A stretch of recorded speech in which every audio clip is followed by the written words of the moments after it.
Kita hidup di dunia yang serba terkoneksi. Buka HP, cari makanan, langsung datang. Nonton video, klik, langsung jalan. Ngobrol lintas negara, tinggal buka aplikasi. Tapi pernah nggak sih kamu kepikiran, kok bisa ya semua itu terjadi cuma dalam hitungan detik? Kita mulai dari dasar dulu. Bayangkan kamu punya satu komputer. Pada awalnya mungkin masih akan terasa seru, tapi jika lama-kelamaan mungkin kamu akan terasa bosan. Karena komputer cuma jadi alat pintar, tapi dia sendirian. Nah, sekarang bayangin ada banyak komputer dan mereka saling terhubung. Mereka bisa tukeran data, dokumen, bahkan main game bareng. Itulah yang kita sebut jaringan komputer. Tapi jaringan itu ada levelnya. Dari LAN di rumah, MAN antar kota, sampai WAN yang mendunia.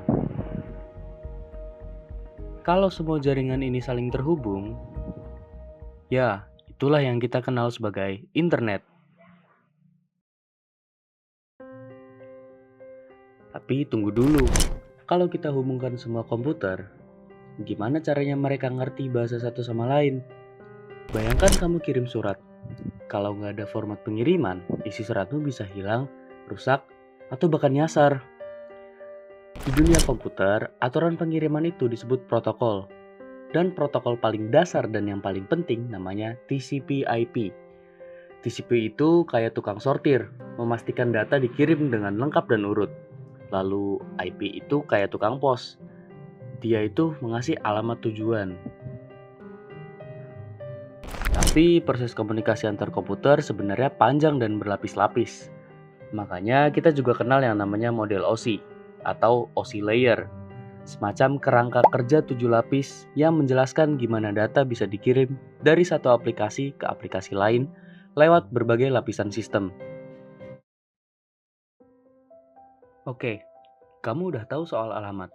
Tapi pernah perhatiin nggak? Kamu sering ketik youtube.com dan bukan angka IP-nya.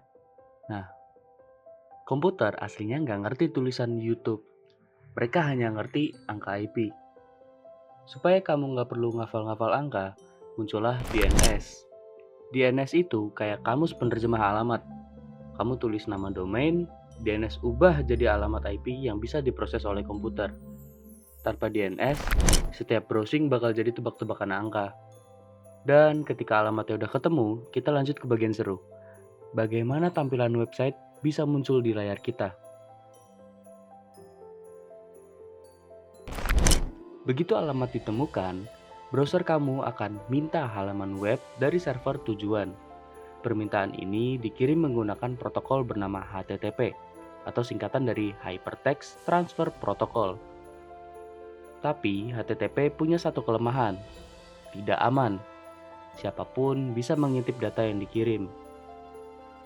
Makanya ada HTTPS, versi aman dari HTTP, yang mengenkripsi semua data. Kalau kamu lihat icon gembok di browser, artinya kamu lagi pakai HTTPS. Dan tampilan web yang muncul itu diatur oleh HTML, bahasa markup yang memberi struktur halaman. HTML menentukan yang mana judul, yang mana gambar, dan yang mana tombol. Jadi, tanpa HTTP atau HTTPS dan HTML, browser kamu nggak bisa ngapa-ngapain. Tapi ngomong-ngomong soal aman dan enggaknya, internet juga punya tantangan besar, yaitu keamanan. Halo semuanya, jadi pada sesi pembahasan kali ini, saya akan menjelaskan langsung di depan kamera, supaya pembahasannya itu terasa biar seperti lebih ngobrol aja gitu. Karena menurut saya, kadang belajar itu lebih enak kalau disampaikan dengan ekspresi dan gaya bicara yang lebih hidup. Jadi cukup sama video footage randomnya, kita ngobrol kayak biasa aja. Keamanan.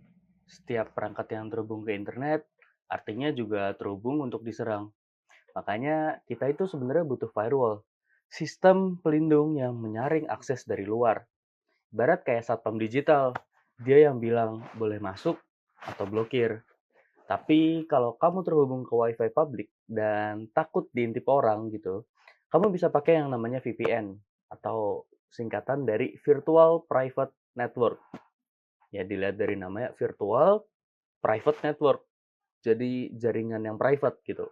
VPN menenkripsi koneksi kamu, lalu melewatkannya lewat jalur private yang tersembunyi. Jadi kamu tetap aman meskipun pakai jaringan umum. Nah, semua data, file, dan proses tadi itu disimpannya di mana ya? Apa di HP kita aja? Saat ini, banyak data yang kamu pakai disimpan di dalam cloud. Tapi, cloud bukan awan di langit ya. Cloud computing artinya data kamu disimpan di server milik perusahaan lain, lalu kamu akses lewat internet. Dan supaya efisien, satu server bisa dibagi jadi banyak komputer virtual. Teknologi ini disebut virtualisasi. Satu server fisik bisa berfungsi seperti puluhan server digital. Makanya kamu bisa nonton Netflix, kirim file lewat Google Drive, atau main game online tanpa harus simpan semuanya di perangkatmu sendiri. Dan bukan cuma komputer atau HP yang terhubung ke internet. Sekarang, hampir semua benda bisa. Sekarang, jam tangan, CCTV, bahkan lemari es pun bisa ikut online. Itu semua bagian dari namanya Internet of Things atau sering disingkat IoT. Teknologi yang bikin perangkat biasa bisa kirim dan terima data. Contohnya, kulkas pintar, dia bisa ngasih tahu stok makanan.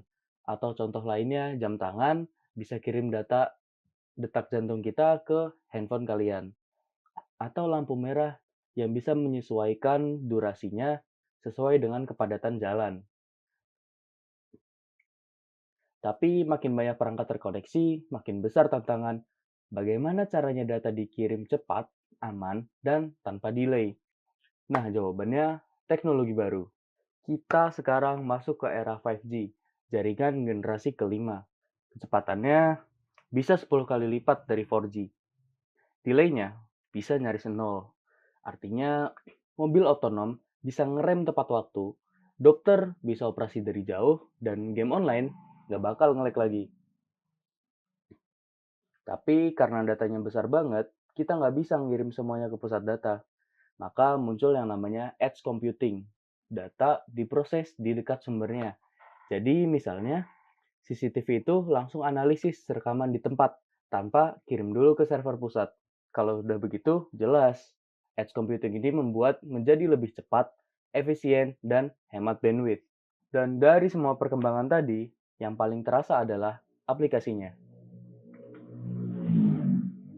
Kamu beli baju online, itu e-commerce. Belajar lewat Zoom, itu namanya e-learning. Semua yang kita bahas tadi jadi fondasi untuk aplikasi yang kamu pakai sehari-hari. Mulai dari Shopee, Gojek, Ruang Guru, Netflix, semuanya berjalan di atas teknologi jaringan komputer, protokol data, sistem DNS, website, keamanan, cloud, hingga IoT dan 5G.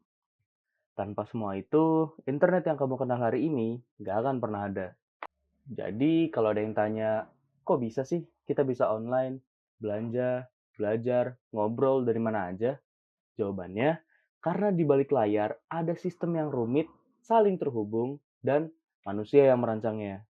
Setiap klik yang kita lakukan, setiap halaman yang kita buka, itu semua terjadi karena protokol bekerja, server merespon, alamat dikenali, data dikirim, dan keamanan dijaga.